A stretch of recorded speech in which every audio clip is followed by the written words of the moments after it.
இயேசுவின் நாமத்திலே இந்த உயிர்த்தெழுந்த நாள் காலை பரிசுத்த ஆராதனைக்கு நேராக நாம் கடந்து செல்ல போகிறோம்.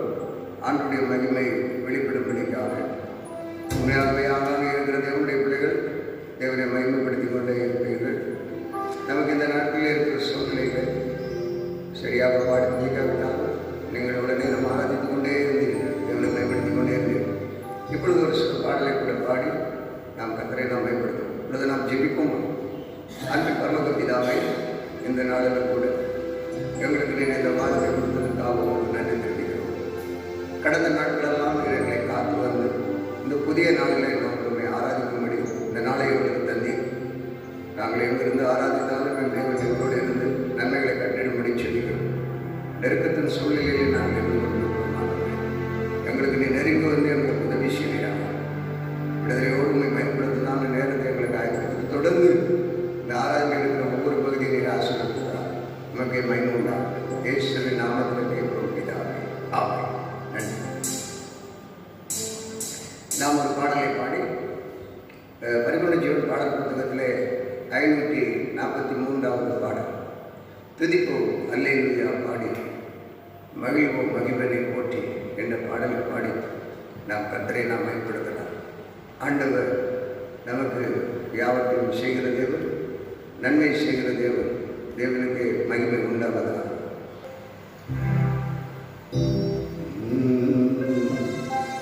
துதிப்போம் அல்லேலூயா பாடி மகிழ்வோம் மகிழ்வனை போற்றி.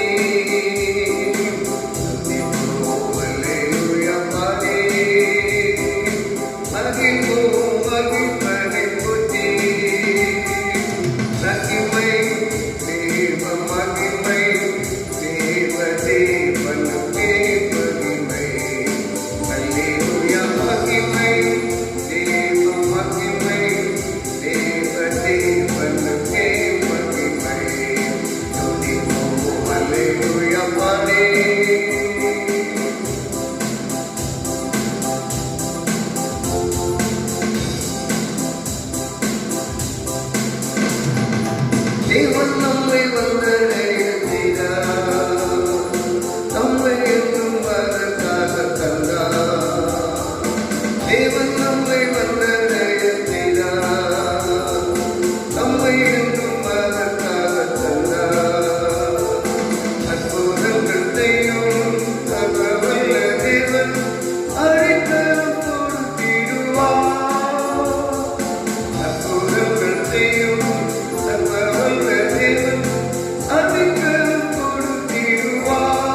விசேஷமாக நாம் வழக்கம் போல நமக்கு ஆண்டவர் கொடுத்த வாக்கு தத்துவத்தின்படி ஏசாயா 66:18 இந்த வருடத்திலே கொடுத்த வாக்கு தத்துவம், அதன் அடிப்படையில் நாம் தொடர்ந்து ஆண்டுடைய வார்த்தையை நாம் கேட்டுக்கொண்டிருக்கிறோம். கர்த்தர் ஒவ்வொரு மாதத்துக்கும் ஒவ்வொரு நாட்களுக்கும் என்ன ஆலோசனைகளை கர்த்தர் கொடுக்கிறாரோ அதைத்தான் நாம் இப்பொழுது ஒவ்வொரு நாளும் கேட்டு ஆண்டவருக்குள் நாம் கடந்து வருகிறோம். ஆகவே இந்த நாளிலே 4ஆம் மாதத்திலே நாம் இருக்கிறோம். 4ஆம் மாதத்தில் இருக்கிற நாம் இன்றைக்கு தேதி நமக்கு 19ஆம் தேதி. கர்த்தர் நமக்கு இந்த நாட்களில் கொடுத்த வார்த்தை இதுதான். பிலிப்பியர் எழுதின நிருபம் 4ஆம் அதிகாரம் 19ஆம் வசனம். பிலிப்பியர் 4:19 வாசிக்கிறேன். என் தேவன் தம்முடைய ஐஸ்வர்யத்தின்படி உங்கள் குறையெல்லாம் கிறிஸ்து இயேசுவுக்குள் மகிமையிலே நிறைவாக்குவார். அருமையான சபையே, இந்த நேரத்தில் ஆண்டவர் நமக்கு கொடுக்கிற காரியம் என்னவென்று சொன்னால், ஆண்டவர் நமக்கு கொடுக்கிற காரியம், என் தேவன் தம்முடைய ஐஸ்வர்யத்தின்படி உங்கள் குறைவைகளை எல்லாம் கிறிஸ்து இயேசுவுக்குள் நிறைவாக்குவார் என்று நாம். ஆகவே ஐஸ்வர்யத்தை குறித்து நாம் உலகத்தின் ஐஸ்வர்யம் ஒன்று இருக்கிறது, பரலோகத்தின் ஐஸ்வர்யம் ஒன்று இருக்கிறது. நாம் அடிக்கடி நாம் ஜெபித்து வருகிறது ஒன்று. புதன்கிழமை நாம் ஜெபிக்கிறோம். உலக ஆசீர்வாதம், பரலோக ஆசீர்வாதம் என்று நாம் ஜெபித்து வருகிறோம். ஆகவே இந்த உலக ஐஸ்வர்யமும் இந்த உலகத்தோடு நம்மை கொண்டு போகிறதா இருக்கிறது. ஆனால் பரலோகத்துக்குரிய ஆசீர்வாதமானது, ஆவிக்குரிய ஆசீர்வாதமானது இம்மையிலும் மறுமையிலும் சந்தோஷத்தை கொண்டு வருகிறது. அது மகிமைக்குரிய ஆசீர்வாதம். ஆகவே இந்த 2 ஆசீர்வாதங்களும் இந்த உலகத்திலே நாம் பார்க்கிறோம். நாம் இந்த நாட்களிலே எந்த ஐஸ்வர்யமானது, உலகத்திலே ஒரு ஐஸ்வர்யம் இருக்கிற ஐஸ்வர்யத்தினுடைய முடிவு என்ன? நாம் அவருடைய பரலோகத்துக்குரிய ஐஸ்வர்யத்தை நாடி அவருடைய செயல் இருக்கும் பொழுது இருக்கிற மகிமை என்ன என்பதை நாம் இப்பொழுது காண வேண்டும். கர்த்தர் நம்மை நடத்துவாராக. விசேஷமாக நாம் தெரிந்திருக்க வேண்டிய ஒன்று, நம்முடைய ஆண்டவர் ஐஸ்வர்ய சம்பன்னர். ஐஸ்வர்யம் அவரிடத்தில் தான் இருக்கிறது. எல்லாமே ஐஸ்வர்யத்தின் பொறுப்பாளரே அவர்தான். இப்பொழுது நாம் ஒரு வசனத்தை நாம் வாசிக்கும் பொழுது, நீதிமொழிகளின் புத்தகம் 8ஆம் அதிகாரம் 18ஆம் வசனம். ஐஸ்வர்யமும் கனமும் நிலையான பொருளும் நீதியும் என்னிடத்தில் உண்டு. ஆண்டவர் தெளிவாக சொல்கிறார். இந்த அருமையான சபையை உலகாசி ஐஸ்வர்யமும் ஆவிக்குரிய ஐஸ்வர்யமும் எல்லாம் தேவனிடத்தில் தான் இருக்கிறது. அதை விசுவாசிகளாகிய நாம், தேவனுடைய பிள்ளைகளாகிய நாம் இந்த ஐஸ்வர்யத்தை நாம் பெற்றுக்கொள்ள வேண்டும். 2ம் அவரிடத்தில் தான் இருக்கு. ஐஸ்வர்யமும் கனமும் எல்லாம் ஆண்டவராகிய தேவனிடத்தில் இருக்கிறது. அவர் தான் நமக்கு கொடுக்கிறது. நாம் எதை கேட்கிறோமோ அதை கொடுப்பார். மத்திய 7:7 சொல்லும் பொழுது கேளுங்கள் கொடுக்கப்படும் என்று சொல்வது போல எவைகளை நாம் கேட்டாலும் அதை நமக்கு தருகிறவராக இருக்கிறார். ஆகவே இந்த நாட்களிலே ஆண்டவருடைய ராஜ்யம், அவருடைய வருகைக்கு ஆயத்தமாக இருக்கிற தேவனுடைய பிள்ளைகளாகிய நாம் இந்த பரலோகத்துக்குரிய அல்லது மகிமையின் மறுமைக்கும் இம்மைக்கும் உரிய ஆசீர்வாதத்தை நாம் தேடுகிறோமா? இந்த உலக ஐஸ்வர்யத்தை தான் நாம் கேட்டுக்கொண்டிருக்கிறோமா? இன்றைக்கு அனைவருடைய வாழ்க்கையிலே இந்த உலக ஐஸ்வர்யத்தை தான் கேட்டுக்கொண்டிருக்கிறார். அதிலே சம்பூர்ணமாய் வாழ வேண்டும் என்று நான் விரும்புகிறோம்.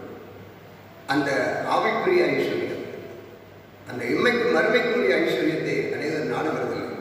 இந்த நாட்களிலே இந்த சூழ்நிலையிலே நாம் இருக்கிற நிலைமைகளை நாம் அறிந்திருக்கிறோம். எப்படி இருக்கிறோம் என்பதை கண்டுபிடிக்கும். இன்னும் ஒரு சம்பூர்ணர் என்று சொல்லும் பொழுது அதே நீதிமொழிகளின் புத்தகம் 10ஆம் அதிகாரம் 22ஆம் வசனத்தை நாம் வாசிக்கிறோம். கர்த்தரின் ஆசீர்வாதமே ஐஸ்வர்யத்தை தரும் என்று சொல்லப்பட்டிருக்கிறது. கர்த்தரின் ஆசீர்வாதம், அவருடைய ஆசீர்வாதம், அவரிடத்திலே எல்லாமே இருக்கிறது. அதைத்தான் நான் முன்பாகவே சொன்னேன். அதுதான் நமக்கு ஐஸ்வர்யத்தை கொண்டு வருகிறது. இந்த 2ஐயும் நாம் சுதந்திரித்து ரெண்டும் தேவைதான். ஆனால் எதை நாம் எப்படி வாழ்ந்து எப்படி தேவன் விரும்புகிறது எதுவோ பரலோகத்துக்குரியதான செயல்களை நாம் பின்பற்றி நடக்கிறது தான் தேவன் விரும்புகிற ஒரு காரியம். ஒன்றை மாத்திரம் தேவனிடத்திலிருந்து அவர் கொடுக்கிற ஆசீர்வாத உலக ஆசீர்வாதத்தின் ஐஸ்வர்யத்தை நம்பி இன்றைக்கு நாம் ஓடிக்கொண்டிருப்போமே, ஆனால் அது நம்மை நித்தியத்திலோ பரலோகத்திலோ மறுமைக்கோ நம்மை கொண்டு சேர்க்காது. ஆண்டவராக இயேசு கிறிஸ்து வரும்பொழுது நாம் கைவிடப்பட்டவர்களாகத்தான் இருக்கும். ஆகவே என்னுடைய பிள்ளைகளாகிய நாம் யாவரும் விழிப்புடன் இருந்து அவருடைய ஆசீர்வாதங்களை சுதந்திரிக்க அவருடைய ஐஸ்வர்யத்தின் மேல் நாட்டம் வைக்கிறவர்களாக இருக்க உதவி செய்வாராக. ரோமர்கள் நிருபம் 11ஆம் அதிகாரம் 33ஆம் வசனத்தை நாம் பார்க்கும் பொழுது, தேவனுடைய ஐஸ்வர்யம் ஞானம் அறிவு என்பவைகள் ஆழம் எவ்வளவாய் இருக்கிறது, அவருடைய நியாய தீர்ப்புகள் அளவிடப்படாதவைகள், அவருடைய வழிகள் ஆராயப்படாதவைகள். ஆண்டவருடைய வழிகள் ஆராயப்படாதவைகள் எல்லாமே அவரிடத்தில் தான் இருக்கிறது. நம்மிடத்தில் ஒன்றுமில்லை. அவரிடத்திலே ஞானம் இருக்கிறது, ஐஸ்வர்யம் இருக்கிறது, எல்லாவற்றுக்குமே அவர் தான் சமம். ஆகவேதான் இந்த நாட்களிலே நாம் அறிந்து கொள்ள வேண்டும். அவருடைய ஐஸ்வர்யத்தை நாம் சுதந்திரிக்கிறவர்களாக வாழ கற்று உதவி செய்வாராக. அருமையானதை ஒரு அப்படியானால் ஐஸ்வர்யம் யாரிடத்தில் இருக்கிறது என்பதை நாம் இப்பொழுது பார்ப்போம். இன்னொன்றை கூட நாம் இப்பொழுது சிந்திக்கும் பொழுது, தேவனுடைய ராஜ்யத்திற்கு உலக ஐஸ்வர்யம் நம்மை கொண்டு செல்லுமா என்பதை நாம் அறிய வேண்டும். இன்னைக்கு அநேகர் அதற்காகத்தான் நாம் பிரயாசப்படுகிறோம். எல்லாருமே தான், நானும் கூட அப்படிதான். உலகத்திலே நான் சம்பூர்ணமாய் வாழ வேண்டும், எல்லா ஆசையும் பெற்று செழிப்பாக இருக்க வேண்டும் என்பதை நாம் நம்பிக்கொண்டிருக்கிறோம். ஆனால் இந்த உலக ஐஸ்வர்யம் தேவனுடைய ராஜ்யத்துக்கு நம்மை கொண்டு செல்லுமா என்பதை நாம் பார்க்க வேண்டும். லூக்கா எழுதின சுவிசேஷத்திலே ஒரு அருமையான ஒரு மனிதரை குறித்து நாம் பார்க்கிறோம். 18ஆம் அதிகாரம் 23, 24 இந்த வசனங்களிலே நாம் பார்க்கும் பொழுது, அவன் அதிக ஐஸ்வர்யம் உள்ளவன் ஆனபடியினால் இதை கேட்ட பொழுது மிகுந்த துக்கம் அடைந்தான். அவன் மிகுந்த துக்கம் அடைந்ததை இயேசு கண்டு, ஐஸ்வர்யம் உள்ளவர்கள் தேவனுடைய ராஜ்யத்தில் பிரவேசிப்பது எவ்வளவு அரிதா இருக்கிறது. பாருங்க, ஐஸ்வர்யம் இருக்கிறது, தேவனுடைய ராஜ்யத்தில் பிரவேசிக்கிறது மிகவும் அரிதாக இருக்கிறது என்பதை நாம் பார்க்கிறோம். ஆகவே அவனுடைய கேட்ட கேள்வியும் அவனுடைய பதிலும் இது செல்லுமா என்பதை குறித்து ஒரு கேள்வி ஒருவர் கேட்கிறார். இந்த கேள்வியில் நமக்குள்ளும் இருக்கும். ஆனால் ஐஸ்வர்யம் நம்மை பரலோகத்துக்கு கொண்டு செல்லாது. இன்றைக்கு நடைமுறைக்கு இருக்கிற உலகத்தில் இருக்கிற காரியங்களை எல்லாம் பார்க்கிறோம். ஒன்று நம்மை கொண்டு செல்லாது. அதிலே நாம் 18ஆம் வசனத்தை நாம் வாசிப்போம். அதே அதிகாரம் 18ஆம் வசனத்தை நாம் வாசிப்போம். நல்ல போதகரே, நித்திய ஜீவனை சுதந்திரித்துக் கொள்வதற்கு நான் என்ன செய்ய வேண்டும் என்று கேட்டார். அவரை பார்த்து கேட்கிறார், நல்ல போதகரே, நான் நித்திய ராஜ்யத்துக்கு செல்ல வேண்டும் என்று ஒரு ஐஸ்வர்யவான் கேட்கிறார். நன்றாக கவனிங்கள் ஜனமே, நன்றாக நாம் கவனித்துக் கொள்வோம். இவையெல்லாம் ரொம்ப முக்கியமான ஒன்று. இது ஒரு ஐஸ்வர்யனுடைய வாழ்க்கையில் நடக்கிறது. அப்பொழுது ஆண்டவர் அவரோடு பேசுகிறார். நான் என்ன செய்ய வேண்டும் என்று கேட்ட பொழுது அதற்கு இயேசு, நீ என்ன என்னை நல்லவன் என்று சொல்வானே, தேவன் ஒருவன் தவிர நல்லவன் ஒருவனும் இல்லையே என்றார். நல்லா கவனிக்கணும். அருமையான அந்த ஐஸ்வர்யவான் சொல்லுகிறான், நல்ல போதகரே என்று சொல்லுகிறார். ஆனால் இயேசு சொல்லுகிறார், நீ என்னை நல்லவன் என்று சொல்ல, நீ அப்படி சொல்ல வேண்டாம், தேவன் ஒருவர் தான் நல்லவர் என்று ஆண்டவர் அந்த இடத்திலே பதில் கொடுக்கிறார். இயேசு தன்னுடைய அந்த ஐஸ்வர்ய சம்பூர்ண அவர் நம்முடைய மகிமையை அந்த இடத்துல அவனிடத்திலே தாழ்த்துகிறார். முழுவதுமாக அவன் அறிந்து கொள்ள வேண்டும் இந்த ஐஸ்வர்யவானுடைய நிலைமை எப்படி என்பதை. முழு உலகத்துக்கும் சம்பூர்ணராக இருக்கிற ஐஸ்வர்யவான் எந்த அளவிலே தன்னை ஒடுக்கி செயல்படுகிறார் என்பதை அவன் உணரும்படிக்காக தன்னை அந்த இடத்திலே அவர் அடிமையின் ரூபம் எடுக்கிறதை நாம் காண்கிறோம். 20ஆம் வசனத்திலே சொல்லும் பொழுது அவன் உடனடியாக கேட்கிறார், நீ கற்பனைகளை கைக்கொள்ளுகிறாயா என்று சொல்லி கேட்கிறார். வாசிக்கலாம் 20ஆம் வசனத்திலே பார்க்கும் பொழுது இயேசு அவரிடத்திலே கேட்டார், விபச்சாரம் செய்யாதிருப்பாயாக, கொலை செய்யாதிருப்பாயாக, களவு செய்யாதிருப்பாயாக, பொய் சாட்சி சொல்லாதிருப்பாயாக, உன் தகப்பனையும் உன் தாயையும் கனம் பண்ணுவாயாக என்கிற கற்பனைகளை நீ அறிந்திருக்கிறாயே என்றார். ஆண்டவர் அவரை பார்த்து கேட்கிறார், நீ நித்திய ஜீவனை அடைய வேண்டும் என்று விரும்புகிறாயே, இந்த கற்பனைகளை நீ கை கொள்ளுகிறாயா என்று கேட்டார். உடனடி அவன் சொல்லுகிறார், 24 அதற்கு அவன், இவைகளெல்லாம் என் சிறு வயது முதலே நான் கை கொண்டிருக்கிறேன் என்றார். பாருங்கள், கற்பனைகளை கை கொண்டிருக்கிறார். ஆண்டவர் சொல்லும் பொழுது உபாகமம் 28ஆம் அதிகாரம் 9-14 வசனங்களிலே வாசிக்கும் பொழுது, அவருடைய ஆசீர்வாதத்தை நாம் சுதந்திரிக்க வேண்டுமானால் அவருடைய கற்பனைகளை நாம் கை கொள்ள வேண்டும் என்று நாம், அவருடைய கட்டளைகளை நாம் கை கொள்ளும் பொழுது அவருடைய ஆசீர்வாதத்தை நாம் சுதந்திரிக்கலாம். அப்படிப்பட்ட ஆசீர்வாதம் நமக்கு வைக்கப்பட்டிருக்கிறதை நாம் காண்போம். அந்த 14 வசனத்துக்கு பின்பு இருக்கிற அனைத்து வசனங்கள் சாபங்களை குறித்து நாம் வாசிக்கிறதை நாம் காண்போம். ஆனால் அவருடைய கட்டளைகளையும் கற்பனைகளையும் அவன் கை கொண்டு வருகிறேன் என்று சொல்கிறார். இவைகளைத்தான் நாம் கவனிக்க வேண்டும். நாம் சில வேளை அநேகரை இப்படித்தான் நாம் வாழ்ந்து கொண்டிருக்கிறோம். நான் எல்லாவற்றையும் பின்பற்றுகிறேன், எல்லாவற்றையும் செய்கிறேனே, கற்பனைகளை கை கொள்கிறேன் என்றுதான் நாம் நினைக்கிறோம். உடனடியாக 22ஆம் வசனத்தில் இயேசு அதை கேட்டு, இன்னும் உன்னிடத்திலே ஒரு குறை உண்டு என்று ஆண்டவர் சொல்லுகிறார். அவன் கற்பனைகளை கை கொள்ளுகிறான், எல்லாம் செய்தாலும் அவர் அவனை பார்த்து கேட்கிறார், இன்னும் உன்னிடத்தில் ஒரு குறை உண்டு. பாருங்கள், கற்பனைகளை கை கொண்டால் ஒரு குறை உள்ளதை அங்கே காண முடிகிறது. ஒரு உண்டு என்று உனக்கு உண்டானவைகளை எல்லாம் விட்டு நீ தரித்திரருக்கு கொடு, அப்பொழுது பரலோகத்தில் உனக்கு பொக்கிஷம் உண்டாயிருக்கும், பின்பு என்னை பின்பற்றி வா என்று சொல்லுங்கள். நன்றாக கவனியுங்கள். நீங்கள் எப்பொழுதும் இதை கேட்ட சத்தியம்தான். எப்பொழுதுமே என்னுடைய சிறுவயதிலிருந்தே இந்த சத்தியத்தை நான் கேட்டுக்கொண்டிருக்கிறேன். நான் இந்த வார்த்தைகளை நான் கேட்டுக்கொண்டிருக்கிறேன். ஆனால் நமக்கு இந்த நாட்களில் இதை நாம் கேட்கிறோம் என்று சொன்னார், நானும் இதை பேசுகிறேன் என்று சொன்னார், தேவன் நமக்கு இந்த நாளிலே, இந்த மாதத்திலே, இந்த டேட்டிலே கொடுத்திருக்கிறார். ஆகவே இதன் மூலமாக ஏதோ ஒரு நன்மை நமக்கு உண்டாகும். நம்முடைய எண்ணம் எல்லாம் இந்த உலக ஐஸ்வர்யத்தின் மேலே இருந்து நாம் இருந்து கொண்டிருக்கிறோம்.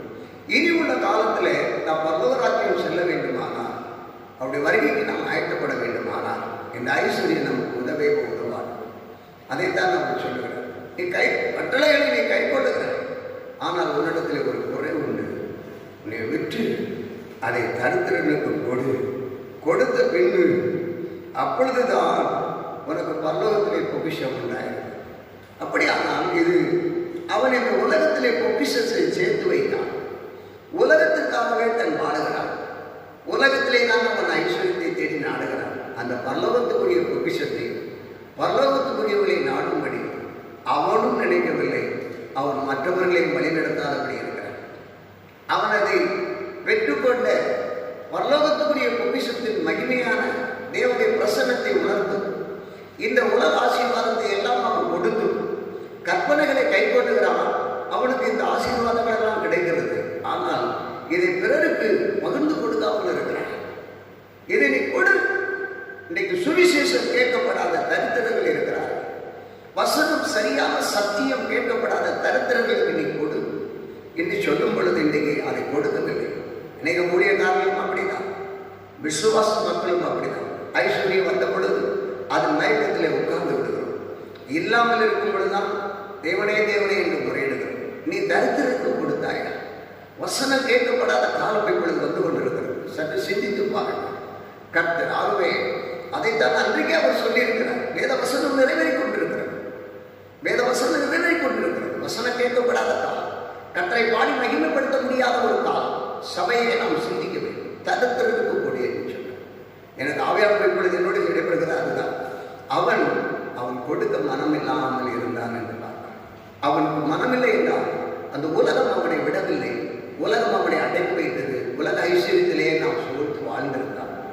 தரித்திரரை குறித்த எண்ணம், ஆண்டவருடைய வசனத்தை, ஐஸ்வர்யத்தை பிறருக்கு சொல்ல வேண்டும் என்ற எண்ணம் அவனுக்கு இல்லாமல் இருந்ததினாலே ஆண்டவர் சொல்லுகிறார், நீ உலகத்தின் மகிமையின் ஐஸ்வர்யத்தை தான் தேடி இங்கே பொக்கிஷத்தை சேர்த்தாய். பரலோகத்துக்குரிய மகிமையின் ஐஸ்வர்யத்துக்காக என் ஜனங்களை நீ ஆயத்தப்படுத்தவில்லை. தரித்திரத்துக்கு கொடுக்கவில்லை, ஆகவே உனக்கு அங்கே பங்கு இல்லை என்று சொல்லுகிறார். ஆம் சபையை கர்த்தர் அதைத்தான் இந்த நாட்களில் சொல்லுகிறார். கடைசி காலம். ஆகவே நம்முடைய பங்கு பரலோகத்திலே காணப்பட வேண்டும். பாருங்கள், கற்பனையை கை கொண்டான் என்று அவன் சொல்கிறார். அடுத்து, ஆகவே இவைகள் எல்லாவற்றையும் நீ தரித்திரத்துக்கு கொடு. முதலாவது உன்னை விற்க வேண்டும், உன்னை அர்ப்பணிக்க வேண்டும், ஆண்டவருக்காக முழுவதும் நம்மை கொடுக்க வேண்டும். நம்முடைய எண்ணங்கள், சிந்தனைகள், செயல்கள், நினைவுகள் எல்லாம் இயேசுவுக்கு கொடுக்க வேண்டும், நம்மை விட்டு என்று அங்கே பார்க்கிறோம். அதில் 23ஆம் வசனத்தில் அவன் அதிக ஐஸ்வர்யம் உள்ளவனானபடியினால் இதை கேட்டபொழுது மிகுந்த துக்கம் அடைந்தார். இன்னைக்கு காரணம் இதுதான். அநேகருக்கு ஐஸ்வர்யம் அதிகமாய் வரும் பொழுது தன் சரீரம் வணங்காது, கர்த்தருடைய மகிமை வெளிப்படுத்த முடியாது, அதன் மேலேயே மோகம் வந்துவிடும். இல்லாத காலங்களிலே ஆண்டவரே ஆண்டவரே என்று கேட்டு பெற்றுக்கொள்வார்கள். கிடைத்த உடனடியாக வசனத்தையே மறந்து கொள்வார்கள். ஆனால் அப்படிப்பட்ட ஒரு ஐஸ்வர்யமாக இருந்தது. இன்றைக்கு பாருங்கள், உலகத்தில் அப்படிதான் அநேகர் இருக்கிறார்கள் என்பதை நாம் பார்க்கிறோம். 24ஆம் வசனம் சொல்லும் பொழுது அவன் மிகுந்த துக்கமடைந்து அதை இயேசு கண்டு, ஐஸ்வர்யம் உள்ளவர்கள் தேவனுடைய ராஜ்யத்தில் பிரவேசிப்பது எவ்வளவு அரிதாக இருக்கிறது பார்த்தாயா என்று சொன்னார். ஆம் சபை, இன்னைக்கு அப்படிதான் இருக்கிறது. ஐஸ்வர்யம் உள்ளவன் தேவனை தேடுகிறதற்கு என்ன வராது, ஏனென்றால் அவனுக்கு எல்லா வசதியும் இருந்து விடுகிறது.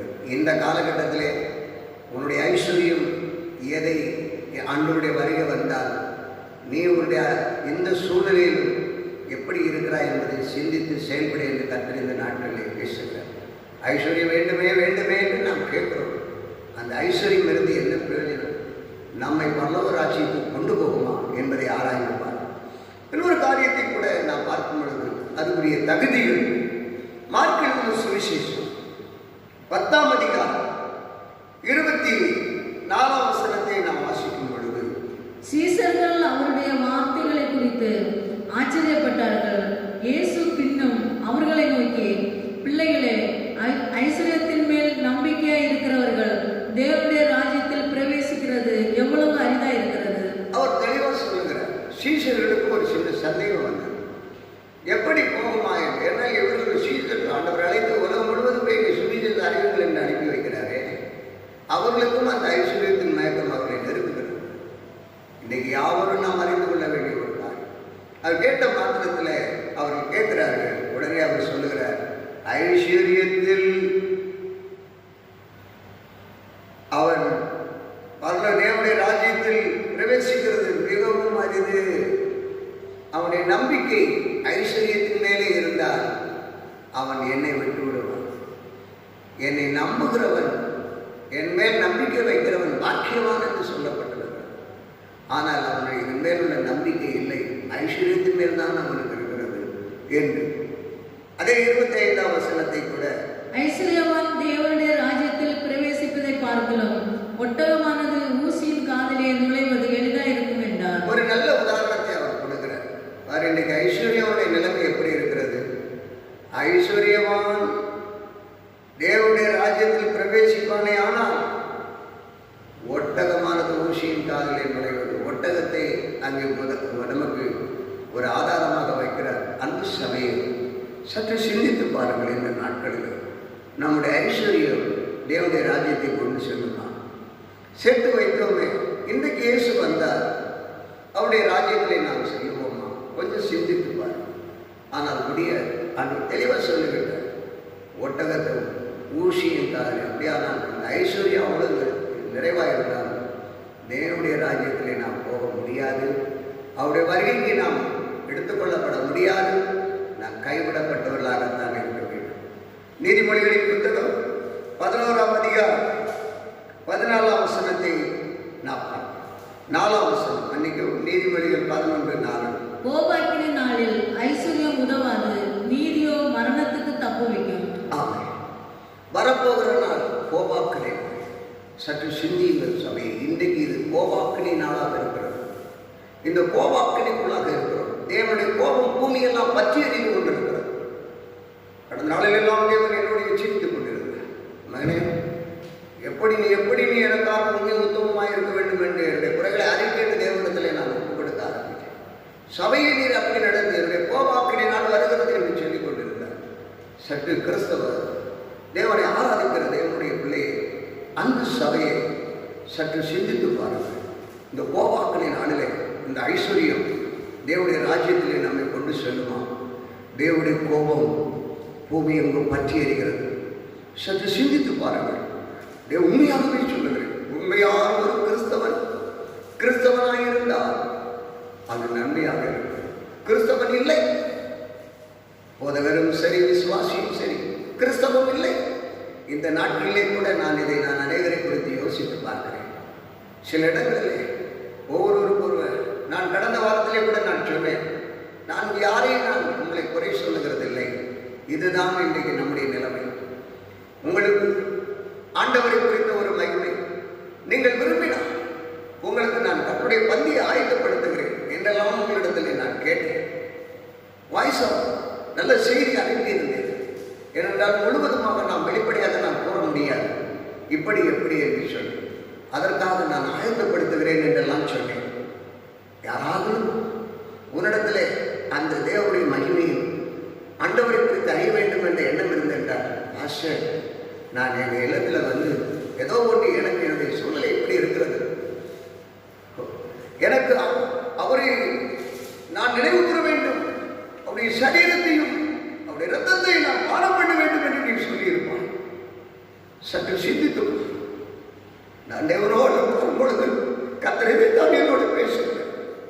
கோபாக்கினி பெருகிவிட்டது மகனே, தேசத்திலே கோபாக்கினி பெருகிவிட்டது. நோவாவின் காலத்திலே நடந்த சம்பவம், நோவாவின் காலத்திலே நடந்தது. நீ பார், அதை விட எப்படிப்பட்ட காரியம் இருக்கிறது. உலகம் முழுவதும் படி சபை மூடப்பட்ட சரித்திரமே இல்லை. யுத்தம் வரும் பொழுதும் ஒரு தேசத்திலே, யுத்தம் வரும் பொழுது இன்னொரு இடத்திலே சபை திறக்கப்பட்டிருக்கிறது. சற்று சிந்தித்துக்கொள் விசுவாசியே, நீ கேட்டுக்கொண்டிருக்கிற சபையை விசுவாசியாக இருந்தாலும் சரி, சில வேளை வேறு ஊழியக்காரனாக இருந்தாலும் சரி, தேவ கோபம் பற்றி கோபாக்கினி நாளிலே ஐஸ்வர்யம் வரலாம். திடீரென்று நேற்றைய தினத்திலே ஒரு சகோதரர் பேசும் பொழுது எனக்கு திடீர்னு ஆச்சரியமாக கத்திருந்த கொடுத்த வசனத்தையும் பார்த்து, அவருடைய ஒரு டாக்டருடைய சகோதரி அமெரிக்காவில் இருக்கிறார்களா, பல கோடி சொத்து இருக்கிறதா. அங்கே இருக்கிற சூழ்நிலையெல்லாம் சொல்லும் பொழுது சில வேளை நமக்கு பல விதமான பிரச்சனைகள் கொண்டு வரலாம். ஆனால் இதை சொல்ல விரும்புகிறேன், பல கோடி சொத்து இருக்கிறதா. இந்த நோய் வந்ததினாலே அவர் இருந்த காரை எல்லாவற்றையும் விட்டு விட்டார்கள்.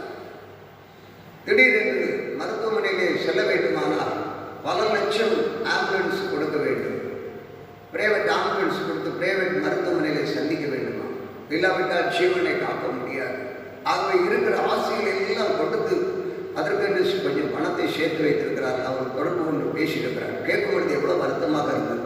அப்பொழுது நான் சிந்தித்தேன், இந்த வார்த்தைகள் எனக்கு கிடைத்து ஆண்டவர் இதை நான் மகிமைப்படுத்தி நான் தியானித்துக் கொண்டிருந்த பொழுது அவர்கள் என்னோடு தொடர்பு கொள்ளும் பொழுது நான் உணர்ந்தேன், ஐஸ்வர்யம் கோபாக்கினி நாளிலே உணவாக அவருடைய கோபம் பற்றி இருக்கிறது. முழு உலகமும் சபை மூடி இருக்கிறது, முழு உலகத்தில். சற்று சிந்தித்து பாருங்கள். இந்த நாட்களில் விசுவாசியை, சபையை, ஊழியரை நாம் எப்படி இருக்க வேண்டும் என்பதை உணர்வோம். நாம் எவ்வளவு பேங்கில் சேர்த்து வச்சாலே எடுக்க முடியுதா, பொருள் வாங்க முடியுதா, சாப்பிடுறோம், இருக்கிறத சாப்பிட்டுருக்கிறோம். இன்றைக்கே மனம் திரும்பும், இன்றைக்கே குணப்படும், இன்றைக்கே சிந்திப்போம். இந்த சத்தத்தை கேட்டுக்கொண்டிருக்கிறோம். நானும் கூட இந்த வார்த்தை வரும்பொழுது நான் சிந்தித்தேன், எத்தனை முறை நான் இந்த பிரசங்கம் கேட்டிருக்கிறேன். இந்த மக்களே என்ன சொல்ல போறாங்க, இந்த அரைச்சமாவே அரைச்சிட்டு இருக்கிறேன்னு தான் நினைப்பாங்க. அப்படின்னு கர்த்தர் பேசின காரியம் கோபாக்கினி நாள். பூமியிலே அவருடைய கோபம் கக்கி கொண்டிருக்கிறது. முழு தேசத்திலும் அவருடைய கோபம் பற்றி எறிகிறது. நம்முடைய நாடிலே பற்றி எறிகிறது, நம்முடைய மாநிலத்திலே பற்றி எறிகிறது, நம்முடைய தெருக்களிலே பற்றி எறிகிறது. சிந்திப்போம், செயல்படுவோம். இனி நம்முடைய வீட்டுக்கோ அல்லது சபைக்கோ வந்தால் என்ன நடக்கும் என்பதை சிந்தி தேவ சபையே. கர்த்தருக்கு கூட நான் ஒரு நாளை கொடுக்க முடியவில்லை. 1000 சாக்கு போட்டு சொல்லுகிறேன். நீ எங்கே சேர்த்து வைக்கிறாய் பொக்கிஷத்தை? எங்கே சேர்த்து வைக்கிறாய்? நீ சேர்த்து வைத்து என்னத்தை நீ சாதிக்கிறாய்? கொடுக்கப்படும் என்று சொல்லப்படுகிறது. கொடுக்கிறவரிடத்திலே உற்சாகமாய் கர்த்தர் அமைக்கு கொலிக்கு சரிந்து விடுபடி கொடுக்கிறேன் என்று சொல்லுகிறார். நீ வசனத்தை கொடுத்தாயா? பிறருக்கு தரித்திரருக்கு கொடுத்தாயா? மத்தியிலே உதாரணமாய் கொடுத்தார்கள் என்று வேதத்திலே நாம் வாசிக்கிறோம். கொரிந்து சபைகளில் நீ எதை கொடுத்தாய்? இன்று நீ மரித்தால் எங்கே போவாய்? பேங்கில் தான் இருக்கும். நீ பரலோகம் போகணுன்னு நீ கொடுத்துருக்கணும். பாசுக்கு பணாசு வந்ததுனால பேசுகிறேன்னு நினைக்காது. கர்த்தர் என்ன போஷிச்சுட்டே இருக்கிறார். ஒரு சின்ன சாட்சி நான் சொல்கிறேன். கடந்த நாளில் 6 மாதத்துக்கு முன்னாடி ஒரு கேன்சர் ஃபைல்ஸ் வியாதி மருத்துவமனையில் கர்த்தர் சுகப்படுத்தியிருக்கிறார். ஆனால் ஏன் அவங்க கொடுக்கக்கூடாத? அவங்க எப்படின்னா கர்த்தர் செய்த ஒரு காரியம் உண்மையாக தேவனை தேடுகிற பிள்ளைகளுக்கு ஒரு நன்மை குறைபடாது. இன்னைக்கு அனைவரும் பிச்சை போடுற மாதிரி ஏதோ போட்டுட்டு இருக்கிறேன். ஒரு எதுவும் உனக்கு வரல. கர்த்தர் 7 மணிக்கு கேட்டு தட்டிட்டு ஃபோன் பண்ணுறாங்க. பாஸ்டர் நானும் ஒரு என்ன இது அனுபவம் போல ஒரு சத்தமாக இருக்கிறதை கேட்டு ஓடி போய் கேட்டு திறக்கலாம்னு போன கொடுங்க. வந்து பார்த்தோம். பாஸ்டர் அரிசி மற்றும் சில விதமான உபகரணங்களோடு வந்தார். ஒரு கவரை கொடுத்து சொல்லுகிறார்கள், பாஸ்டர் இது ஆண்டவர் எனக்கு இந்த வியாதியை சுகப்படுத்துகிறது. நான் என் ஆண்டவருக்காக நான் கொடுக்குறேன் பாஸ்டர் என்று சொல்லி கொடுத்தார். என் கர்த்தரை நான் மகிமைப்படுத்துகிறேன். ஏலியாவை காவல் கொண்டு போஷிப்பார். ஒன்றே என்ன உனக்கு இருக்கிற பேங்கில் இருக்கிற பணத்திற்கு சாப்பிட முடியுமா? சிந்திச்சுப்பா. நீ கொடுத்தாயா? பல முறை நான் சொல்லியிருக்கிறேன். எனக்கு பணம் செய்யலான்னு சொல்லலை. உடனே நான் ஒரு தீர்மானம் எடுத்தேன். இந்த காசு என்னுடைய பட்டணத்தில் கிராமத்தில் இருக்கிற நலிந்த ஊழியர்கள் ஃபோன் பண்ணி கேட்குறாங்களே, அவர்களுக்கு ஏதாவது செய்வதற்கு என்று தீர்மானம் எடுத்தேன். கர்த்தரை நடத்தி வருகிறேன். கர்த்தருக்கு மகிமை உண்டாவதாக. கோபாக்கினார் தேவனுக்கு சாட்சியாக வாழ்கிறாயா? தேவனுக்கு உண்மையாக இருக்கிறாயா? தேவனுக்கு உனக்கு உள்ளதை உன்னுடைய இதயத்தை கொடுக்கிறாயா? உன்னுடைய உள்ளத்தை கொடுக்கிறாயா? உன்னுடைய வருமானத்தை தேவனுக்கு கொடுக்கிறாயா? கர்த்தர் உன்னை பார்த்து காட்டுகிறார். அவனை இன்னும் சொல்லும் பொழுது மதிகேடனே என்று சொல்கிறார். இன்று நீ மரித்தால் எங்கே போவாய் என்று கேட்கிறார். நீ சேர்த்து வைத்தது என்ன? இன்றைக்கு இந்த சத்தத்தை கேட்டுக்கொண்டிருக்கும் பொழுது கர்த்தருடைய வார்த்தைக்கு கீழ்ப்படிந்து நீ செயல்படு. உனக்கு ஒரு ராஜ்யத்தை அவன் வைத்திருப்பார். நீ பேங்கில் போட்ட உடனே இவ்வளோ மந்த்லி இவ்வளோ ஏறுதுன்னு பார்த்து நீ சந்தோஷப்பட்டு கொண்டிருக்கிற. உன்னை தேவனுடைய ராஜ்யத்துக்கு கொண்டு போகாது. ஏதோ ஒரு சாக்கு போக்கு சொல்லியிருக்கலாம், இதை செஞ்சேன் அதை செஞ்சேன்னு காட்டிருக்கலாம். தேவனுடைய ராஜ்யத்துக்கு நீ போக முடியாது. ஐஸ்வர்யம் விருத்தியானால் அதில் மேல் உன் கண்களை வையாது. உன்னை கர்த்தர் கொண்டு போய் சேர்க்காத ஐஸ்வர்யம். கர்த்தர் தெளிவாக சொல்கிறார், காலம் கடைசி. So I May perfect. நான் நீதிமான், கற்பனைகளை கை கொள்கிறேன். நீ சில வேளை நினைக்கலாம் மற்றவர்களை பார்த்து அவன் பாவம் செய்கிறான், இவன் பாவம் செய்கிறான். என்னோட உள்ள நபர்களெல்லாம் அக்கிரமத்தில் இருக்கிறாங்க, நான் நல்லவன். என்கிட்ட ஒரே ஒரு பாவம் தான் இருக்குது. சில வேளை ஏதாவது சினிமாவுக்கு போகிறதோ இல்லை வேறு ஏதோ ஒரு சின்ன தப்பு தான் இருக்குது. ஆண்டவர் என்ன மன்னிச்சுக்குவார் அப்படின்னு நீ நினச்சிட்டு இருக்கிற. தேவனுடைய ராஜ்யம் உனக்கு இல்லை. ஐஸ்வர்யம் உன்னை அடிச்சுட்டு இருக்கு. அவெல்லாம் ஐயோ அநியாயமாக பண்ணுற மாதிரி இப்படி போகிறோம், அங்கே சுற்றுறான், இங்கே வரோம், அப்படி பண்ணுறோம். அதெல்லாம் நீ பார்த்துட்டு இருக்காது. நீ கற்பனையை கை கொள்கிற ஆளு தான். தகப்பனை தாயை தானம் பண்ணுற எல்லாம் கரெக்டு தான். ஆனால் உன்னிடத்தில் குறை இருக்கு. உன்னிடத்தில் குறை இருக்குன்னு கர்த்தர் இப்பொழுது சொல்கிறார். இந்த நிமிடமே நீ உனக்கு அதுக்கு செயல்படுவாயா? என்னுடைய ராஜ்யத்திலே பிரவேசிக்க எனக்குரிய பங்கை நீ அடைக்க. இந்த ஐஸ்வர்யம் இது உலகத்தோடு போகிறது. என்னுடைய நித்தியத்தின் ஐஸ்வர்யத்தை நீ காணுவாய். இல்லாவிட்டால் நீ நித்தியத்தின் ஐஸ்வர்யத்தை காண முடியாது, நித்தியத்துக்கு வர முடியாது. இந்த உலகத்தோடு கடந்து போவாய். அதுதான் வேதம் சுட்டி காட்டுகிறது. கோபாக்கினான் பாருங்க, 28ஆம் வசனத்தில் 11:28 தன் ஐஸ்வர்யத்தை நம்புகிறவனோ அதிலே விழுவான். நீதிமான்களோ துளிரை போல தலைப்பார்கள். நீதிமான்களோ துளிரை போல தலைப்பார்கள். அதன் மேல நம்பிக்கை வைக்கிறவன், அதிலே நாட்டம் வைக்கிறவன் பணத்திலே விழுந்துருவான். கர்த்தர் கொடுக்கறதுக்கு என்ன வராது. நான் கூட சிலரை பார்த்து சொல்லியிருக்கிறேன், ஜெபம் பண்ணும் பொழுது ஆண்டவர், அதாவது தகப்பன் தன் நேசிக்கிற புத்திரனை சிட்சிக்கிறேன். அதே போல் ஆண்டவர் சொல்லியிருக்கிறேன், நான் அந்த பிள்ளைகளை நான் நேசிக்கிறேன், நீ அவங்கக்கிட்ட சொல்லு அப்படின்னு ஆண்டவர் சொல்லியிருக்கிறேன். ஆனால் அப்படி இன்னும் சிலர் கூட வரவே இல்லை. பாருங்க இன்னைக்கு முடிவு எப்படி இருக்கு பாருங்க. நான் கடந்த நாட்களில் சிலர் இருக்கிறாங்க. இதில் எதுக்குன்னா எனக்கு நானே இப்போ சுயமாக பேசலாம், அவையோட பேச கொடுக்குறேன். நான் ஜஸ்ட்டு திங்க் பண்ணி தான் வந்து நிற்கிறேன். இப்போ நான் இந்த சத்தத்தை யார் கேட்குறத பற்றி எனக்கு ஒன்றுமே இல்லை. கடந்த நாள் சிலர் பாருங்க கஷ்டப்பட்டு காலையில் 7 மணி ராத்திரி 11 மணி 12 மணி வரைக்கும் மிதிவண்டியில் மிதிச்சு தெருக்களில் அலைஞ்சு உழைச்சி ஒரு பைசா குறையாம கர்த்தருக்கு கணக்கு பார்த்து கொடுக்குற தேவனுடைய பிள்ளைகள் இருக்கிறாங்க. அதான் கஷ்டமா இருக்கும். இவங்கள்ட்ட நம்ம ஆண்டவரே அப்படின்னு ஆண்டவர் சொல்றாரு, அவன் உண்மையில் தான் நான் உண்மை உள்ளவன், பரிபூர்ண நன்மை ஆசீர்வாதங்களை பெறுவான், ஐஸ்வர்யத்தை பெறுவான். ஆனால் இன்றைக்கு அவங்க பாப்பா கட்டுறவர்கள் ஐஸ்வர்யமா மிதிவண்டி மிதிச்சாங்க, எப்படி வந்ததுன்னு தெரியாது. உழைச்சி கஷ்டப்பட்டு ஏதோ ஒரு வாகனத்தில் போகிறத நான் காண முடிகிறது. கர்த்தருக்கு மகிமை உண்டாவதாக. நீ என்ன சேர்த்து வச்சு கண்டாய்? உடைய ஐஸ்வர்யம் தேவனுடைய ராஜ்யத்துக்கு பிரவேசிக்க முடியாது. நீ அதை நம்பிக்கொண்டு இருக்கிற, மாதம் மாதம் ஏறிக்கிட்டே இருக்குது, அப்படின்னு பார்த்துட்டு இருக்கிற. தேவராட்சியம் உனக்கு இல்லை. இன்றைக்கு நீ மறந்துடும். இந்த சத்தம் உனக்கு கேட்கும் பொழுது இருக்கிற இடத்துல கற்றுக் போகணும். இன்னொரு கதையை கூட நான் சொல்லுவேன். பணத்தின் மேலே ஆசை வைக்கிறவனாக நான் இல்லை. சபையை ரொம்ப வேதனையோடு இருக்கிறேன். அன்பு சபையினரை பார்த்து பாசை தீர்க்கீங்கன்னு கேட்கறது இல்லை. ஆனால் நானும் தொடர்பு கொள்ளலான்னு பார்க்குறேன். Any want to contact. கடந்த நாள் இந்த காலை செய்திகளை எல்லாம் கேட்டு ஒரு நபர் கேட்குறேன், பாஸ்டர் உங்கள் சபையில் ஆத்துமாக்கள் நிறைய இருப்பாங்களே, ஸோ அதை வெளியால் கேட்குறேன். ஆனால் அவங்க இந்த வார்த்தைகளை நாங்கள் கேட்டோன்னு ஒரு காமெண்ட்ஸ் கூட பண்ணலையே பாஸ்டர். எனக்கு ரொம்ப வேதனையாக இருக்குது. So I am very happy pastor. ரொம்ப சந்தோஷமாக இருக்குது. இந்த வார்த்தைகள் என்னை பலப்படுத்துது. ஒவ்வொரு நாளும் நான் ஆண்டவர்கிட்ட ஏறணும் அப்படின்ற டேட் பை டேட்டாக நீங்கள் கொடுக்குறீங்க. I am very happy.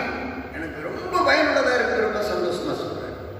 சபையாக ஒருவர் கூட இதை உங்களுக்கு இது பண்ணல. நான் சொன்னேன், எனக்கு அதை நான் விரும்பலை. எங்கள் மக்கள் நல்லவர்கள், மாசு இப்படிப்பட்டதை விரும்ப மாட்டான்னு தெரிஞ்சு அதெல்லாம் சொல்ல மாட்டாங்கன்னு சொல்லி என்ன நான் தேத்திக்கிட்டேன். நான் கற்றுக்கு மகிமை உண்டாவதாக. ஆம், சபையை சற்று சிந்தித்துப்பா. அப்படிப்பட்ட பெருமை எனக்கு வேண்டாம். திடீரென்று ஒரு சம்பவத்தை நான் சொல்ல விரும்புகிறேன். கடந்த நாளிலே திடீரென்று நான் இந்த சபையிலே சொன்னேன். ஒரு சகோதரி திடீரென்று வந்தார்கள். மாதம் 500 ரூபாய் அவர்கள் காணிக்கையாக கொடுப்பார்கள். ஆனால் திடீரென்று பார்க்கும் பொழுது நான் அவர்கள் ஐயா அப்படின்னு போட்டு இந்த கவரை கொடுத்தாங்க. என்ன பணப்பிரியன், பண ஆசை உள்ளவன் என்று பேசுகிறான் என்று நினைக்காதீர்கள். இந்த ஐஸ்வர்யத்தினுடைய முடிவு என்ன என்பதை அறிய எனக்கு அது தேவையில்லை. நான் உடனே அதை வாங்கி ஒரு சனிக்கிழமை மாலையில் உபவாச ஜெபம் நடந்து முடியுது. கடந்த சில நாட்களில் நடந்தது. அதை வாங்கி மனதில் நினைத்தேன், இது என்ன மிஞ்சி போனால் ஒரு 500-600 ரூபாய் இருக்கும், சரி அவங்க பேரில் நம்ம எழுதிடலாம் அப்படின்னு வாங்கி கையில் போட்டு கொண்டு போனேன். ஆனால் கொஞ்சம் வெயிட்டாக இருந்தது. அதை வாங்கி கையில் போட்டு நான் மெடிக்கல் ஷாப்புக்கு போகிறேன். வந்துட்டு அதை கொண்டு அப்படியே வச்சுட்டேன். நான் எல்லாம் வச்சுட்டு புல்பிட்டை வச்சு ஜெபம் பண்ணி தான் எடுப்பேன். அந்த பிள்ளைகளுக்கு இன்னும் மேன்மை அடையணும், கர்த்தர் ஆசீர்வாதம் கொடுக்கணும். கொண்டு வச்சுட்டு நான் போயிட்டு அடுத்த நாள் வரும்போது எழுதுவேன், ரெக்கார்ட் மெயின்டைன் பண்ணுவேன். சில வேளை இன்றைக்கு நான் சொல்லுவேன், தேவன் ஆண்டவராக இயேசு வந்தால் இங்கே நான் வைத்திருக்கிற ரெக்கார்டு உனக்கு சாட்சி சொல்லுவேன். நீ கொடுத்தியா கொடுக்கலையா? நீ கொடுத்தேன்னு சொல்லலாம். பிச்சை போடுற மாதிரி ஏதோ ஒன்று கொடுத்தா அதெல்லாம் ஏற்படுறாங்க. அப்போது நான் அதை எடுக்கிறேன்.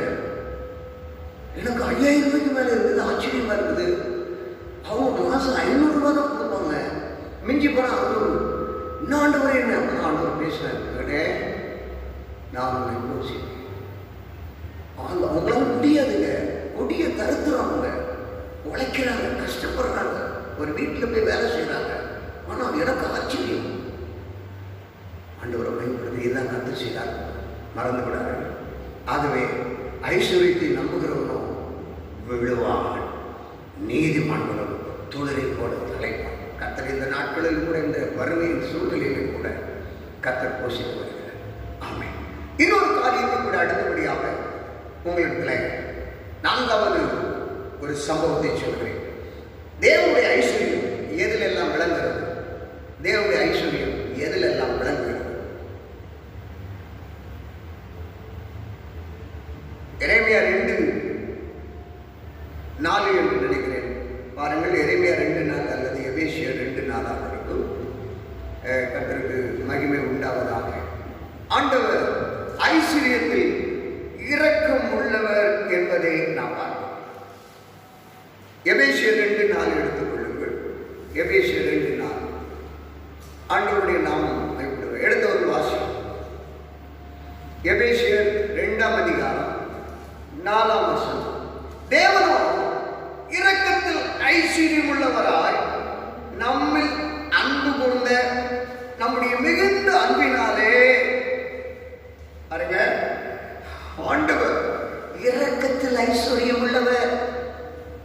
இரக்க குணமுள்ளவன் பாக்கியவான்.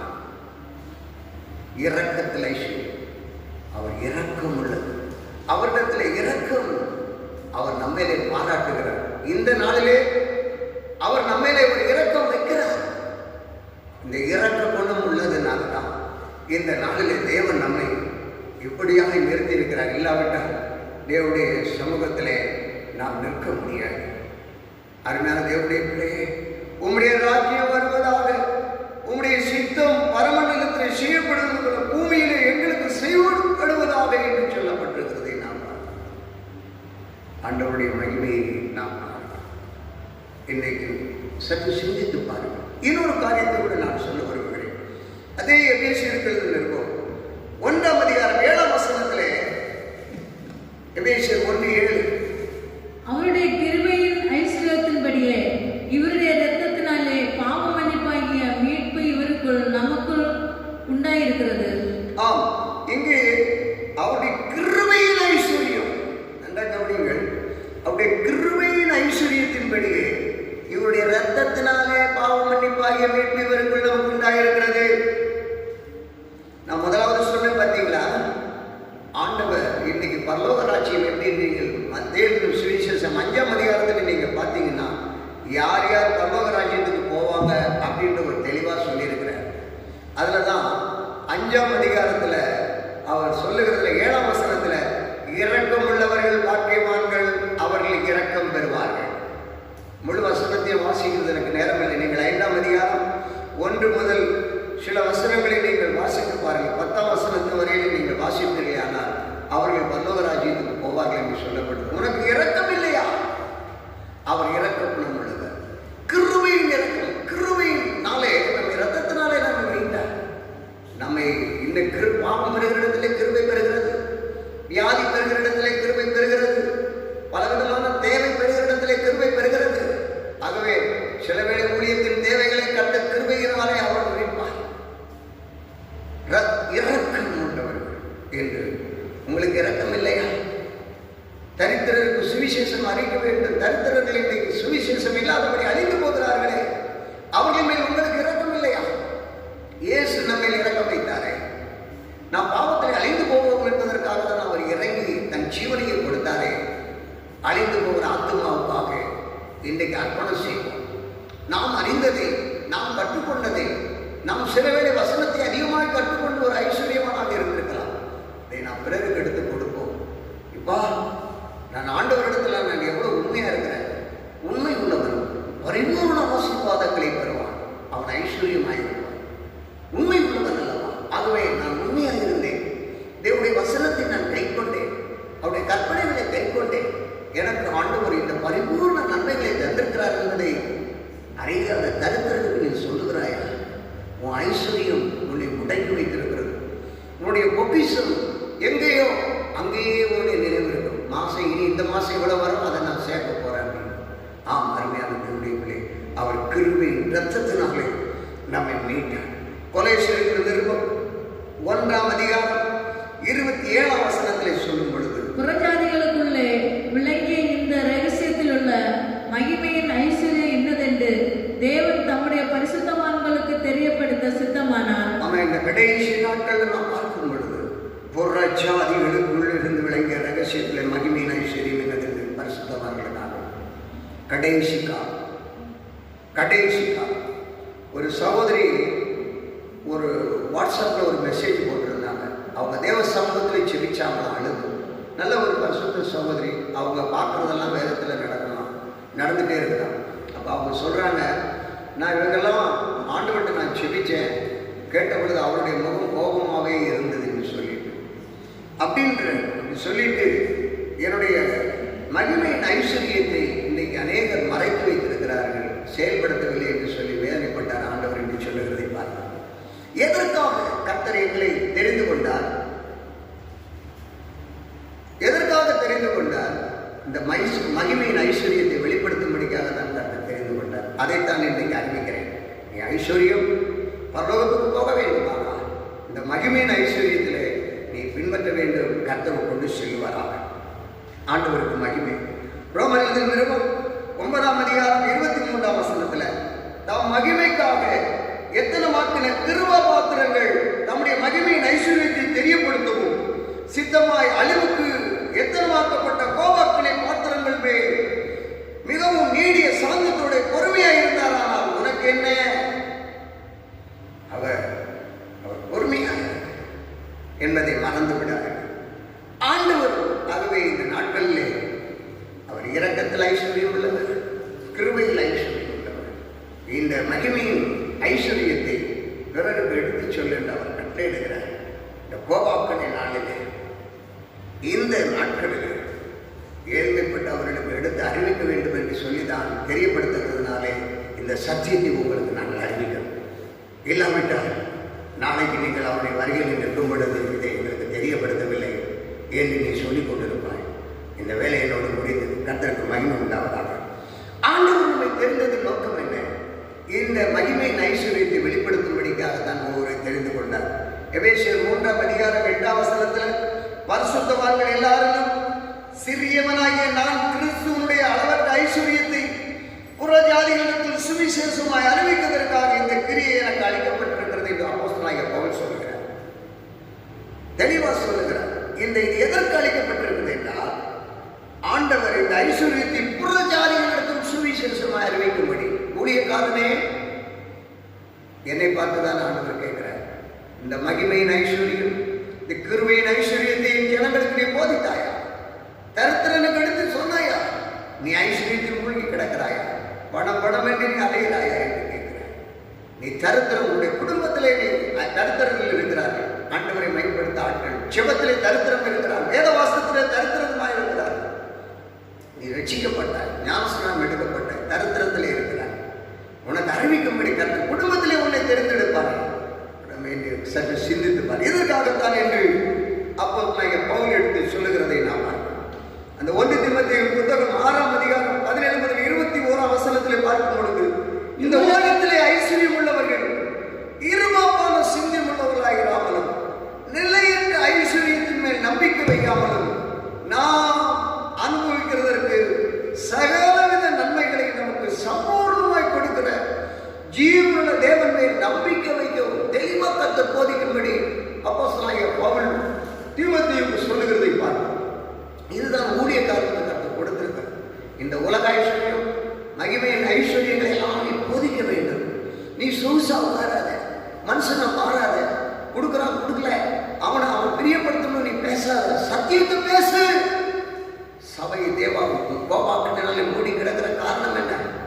பணம் வேண்டும், ஒரு கூட்டம் வரட்டும் போகட்டும். பாவத்தை குறித்து நீதியை குறித்து பேசுகிற சிலருக்கு பிடிக்காது. அதை நீ பாராது.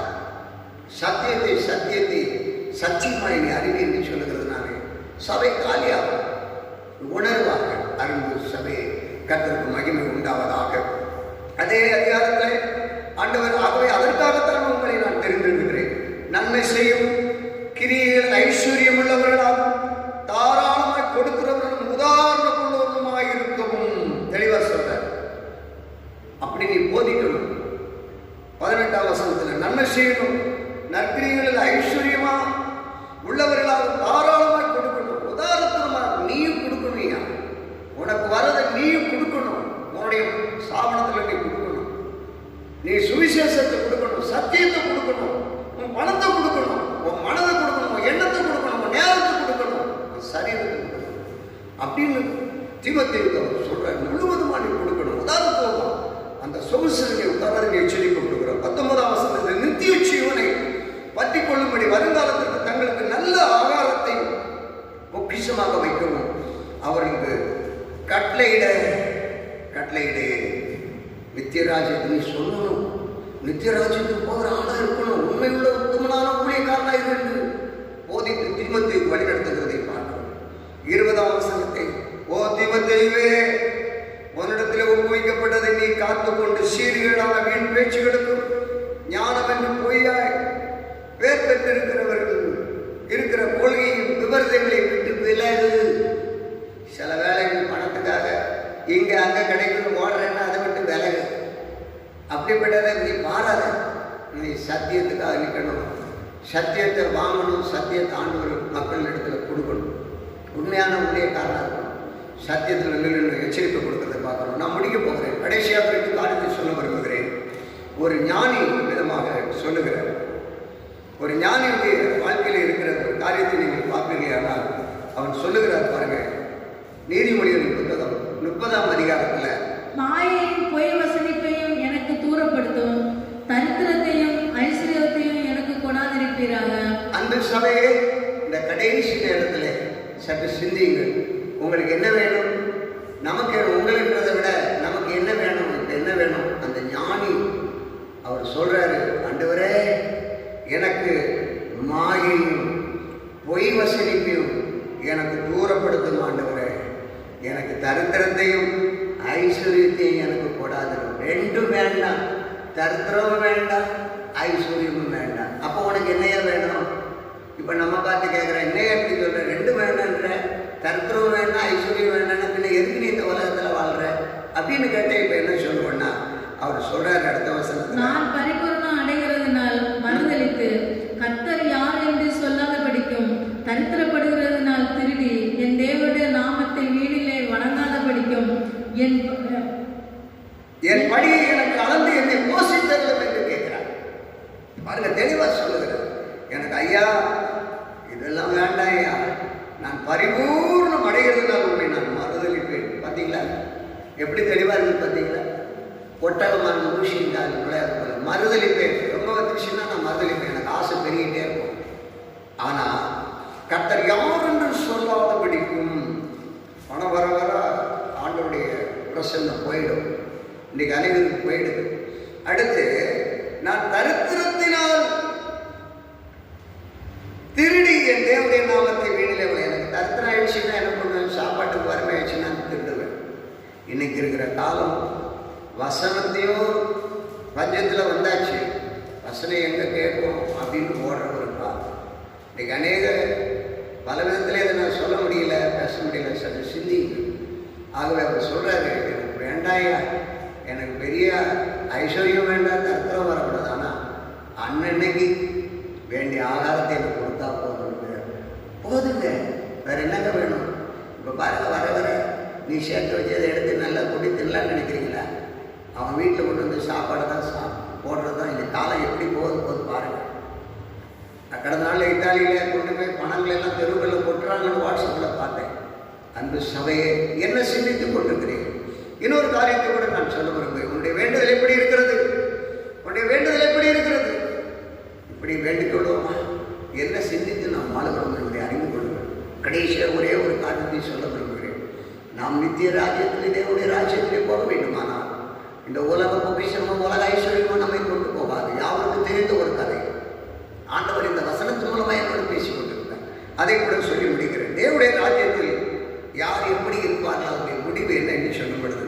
லூக்கா எழுதின சுவிசேஷம் 16ஆம் அதிகாரம் 19ஆம் வசனத்திலிருந்து சில வசனங்கள். ஒரு மனுஷன் இருந்தான். அவன் இரத்தாம்பரமும் விலையேறப்பெற்ற வஸ்திரமும் தரித்து அனுதினமும் சம்பரமாய் வாழ்ந்து கொண்டிருந்தான். லாசரு என்னும் பேர் கொண்ட ஒரு தரித்திரனும் இருந்தான். அவன் பருக்கள் நிறைந்தவனாய் அந்த ஐஸ்வர்யவனுடைய வாசலருகே கிடந்து அவனுடைய மேஜையிலிருந்து விழுந்து துணிக்கைகளாலே தன் பசியை ஆற்ற ஆசையா இருந்தான். நாய்கள் வந்து அவன் பருக்களை நக்கிட்டு பின்பு அந்த தரித்திரன் மரித்து தேவதூதரால் ஆபிரகாமுடைய மடியிலே கொண்டு போய் விடப்பட்டான். ஐஸ்வர்யவானும் மரித்து அடக்கம் பண்ணப்பட்டான். பாதாளத்திலே அவன் வேதனைப்படுகிறது. தன் கண்களை ஏறெடுத்து தூரத்திலே ஆபிரகாமையும் அவன் மடியிலே லாசருவையும் கண்டான். அன்பு தேவசபையை சற்று சிந்தி, நேரம் கடந்து போகும். நீங்கள் வேதத்தில் வாசித்து பாருங்கள். ஐஸ்வர்யவான் லாசரு யாரும் அறிந்த ஒரு கதை தான். நான் அதைத்தான் சிந்தித்தேன். ஏன் ஆண்டவரே இந்த நாட்டில் என்றார். 4ஆம் அதிகாரம் பிலிப்பியர் 4:19. இன்றைக்கு 19ஆம் தேதி. உடைய ஐஸ்வர்யம் உடைய பரலோகத்திலே கொண்டு போய் சேராது. உடைய ஐஸ்வர்யம் உலகத்திலே சேர்த்து வைக்கிற பணம் உன்னை கொண்டு போய் சேராது. இன்றைக்கு தேவனுக்காக அவரிடத்தில் இருந்த ஐஸ்வர்யத்தை, ஆவிக்குரிய மகிமையான ஆசீர்வாதங்களை சுதந்திரிக்க தேடு. இருக்கிற இடத்துல கத்துற. அதுக்காகத்தான் சில வேலையை உன்னை கூட்டி போட்டிருக்கலாம். இருக்கிற இடத்துல கத்துற நோக்கி மண்டாடி கிடைக்கிறத சாப்பிட்டு நம்ம உட்கார்ந்துருக்கிறதில்ல. எல்லாருமே இவன் என்னை கூட சேர்த்து அவருடைய மகிமையை காணணும். ஆண்டவரே, இந்த பாருங்க என்ன சாப்பிட்டான், ஐஸ்வர்யமா நல்ல சாப்பாடு நல்லா சாப்பிட்டு இருக்கிறான், அவனுக்கு இருக்கு. ஆனால் அந்த தரித்திர லாசரு அவனுக்கு ஒன்றுமில்லாம அவன் மேஜையில் நடந்த சம்பவம் என்ன? மிகவும் வேதனையோடு இருக்கிறான். அவன் கையில் இருந்து தான் இவன் சாப்பிட்டான். ஆனால் 2 பேரும் மரித்தார்கள். மரித்த பொழுது ஐஸ்வர்யவான் நரகத்துக்கு போனான். அந்த தரித்திரத்திலே வறுமையிலும் வேதனையிலும் இருந்த லாசரு பரலோகத்தை எடுத்துக்கொண்டு ஆபிரகாமுடைய மடியிலே உட்கார்ந்தார். அன்பு சபையே, இந்த கர்த்தர் அதைத்தான் வைத்திருக்கிற. நீ இயேசுவின் மடியிலே உட்கார வேண்டுமானால் உலகத்திலே தேவனை நீ தேடி மகிமைப்படு. ஐஸ்வர்யவனை அங்கே பாருங்க, அந்த ஐஸ்வர்யம் நரகத்தில் போய் இருந்துட்டு, ஆண்டவரே இந்த லாசரு உம்முடைய மடியிலே உட்கார்ந்திருக்கிற, ஆபிரகாம் மடியில் இருக்கிறான் என்று பார்த்து சந்தோஷப்பட்டு அவனுடைய விரலிருந்து ஒரு நுனி ஒரு சொட்டு என்னுடைய நாவலை விடுமையானால் எவ்வளவு சந்தோஷப்படும் என்று நினைக்கிறேன். ஆம், இன்றைக்கு உலக ஐஸ்வர்யம் உன்னை நித்தியத்திலும் பரலோகத்திலும் கொண்டு போகாது. கிறிஸ்துவுக்குள் எவ்வளவு தரித்திரத்திலும் மகிமையிலும் வேதனையிலும் இயேசுவை பின்பற்றி உபதேசத்திலும் சத்தியத்திலும் அவருடைய மகிமையிலும் நீ ஐஸ்வர்யமாக காணப்படுவாயானால் இன்றைக்கு உனக்கு கீழே இருக்கிற மேஜையின் கீழே இருக்கிற துணிக்கை போல காணப்படுவாய். ஆனால் நித்தியத்திலோ பரலோகத்திலே உனக்கு இடம் உண்டு. கர்த்தர் நம்மை ஆசீர்வதிப்பாராக. ஜெபிப்போமா? அன்பின் ஆண்டவரே, பிலிப்பியர் 4:19 வசனத்தின்படி இன்றைக்கு சில காரியங்களை நாங்கள் சபைக்கு பேசிக்கொண்டோம். எங்களை ஒவ்வொருவரையும் உங்களுடைய உபதேசத்திலே நிலைத்திருந்து உலக ஐஸ்வர்யம் அது உலகத்தோடு போய்விடுகிறது. ஆவிக்குரிய ஐஸ்வர்யம் உண்மையிலும் அருமையிலும் எங்களை சந்தோஷப்படுத்தும். இதற்காக எங்களை பிரயாசப்பட ஒரு விஷயம், எங்கள் அன்பு சபையினரை எங்களை ஒவ்வொருவரையும் ஆண்டவரே உம்முடைய பரிசுத்தத்திலும் உம்முடைய ஐஸ்வர்யத்திலும் நாங்கள் வாழ்ந்து அந்த லாசரு உம்முடைய செல்ல மடியிலே வந்து அமர்ந்ததை போல எங்களுக்கும் அந்த ஒரு பாக்கியத்தை தார். இப்பொழுதே நாங்கள் அதை சிந்திக்கட்டும். ஐஸ்வர்யவானுடைய முடிவை சிந்திக்க, அந்த லாசருடைய முடிவை சிந்தித்து பார்த்து எங்களுடைய பொக்கிஷம் பரலோகத்தில் இருக்கிறது. எங்களுடைய அப்பா பரலோகத்தில் இருக்கிற சம்பூர்ணர் எங்களை கொண்டு போய் அவருடைய மடியிலே உட்கார வைப்பார் என்ற நம்பிக்கையோடு இருக்க கிருபை தாரும். நம்முடைய மகிமை வெளிப்படட்டும். இயேசுவின் நாமத்தில் கேட்கிறோம் பிதாவே, ஆமென். நாம் யாரும் சேர்ந்து சொல்லுவோமா? என் ஆத்துமாவே கர்த்தரை ஸ்தோத்திரி, என் முழு உள்ளமே அவருடைய பரிசுத்த நாமத்தை ஸ்தோத்திரி. என் ஆத்துமாவே கர்த்தரை ஸ்தோத்திரி, அவர் செய்த சகல உபகாரங்களை மறவாதே. நம்முடைய கர்த்தராகிய இயேசு கிறிஸ்துவின் கிருபையும் பிதாவாகிய தேவனுடைய அன்பும் பரிசுத்தாவியான நியாயமும் சதா காலமும் நம்முடைய வருகை மட்டும் இருந்து நம்முடைய பரிசுத்தத்திலும் பரலோகத்திலே பொக்கிஷத்தில் சேர்த்து வைக்கக்கூடிய ஒரு மகிமையின் ஆசீர்வாதத்திற்குரிய கிருபை கூட நடத்துவதாக. ஆமென், ஆமென். கர்த்தர் நம்மை ஆசீர்வதிப்பார்.